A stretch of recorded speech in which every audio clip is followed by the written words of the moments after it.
Alright, we got an XL12 Homelite here.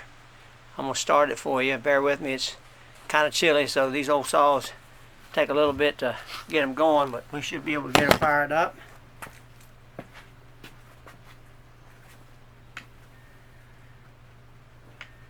Trigger set, switch on, and choke out.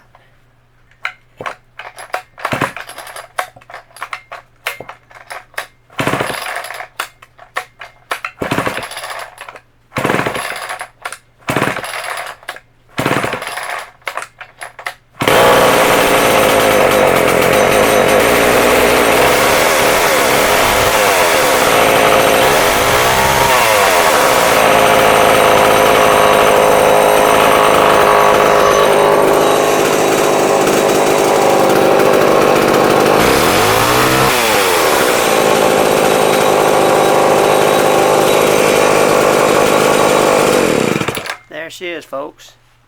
XL12. These are good saws. They were good saws back in their day. If you took care of them, you can tell this is, it's been used, but we've been taken good care of. And it runs great. And these were powerful saws back in the day. Catch you later.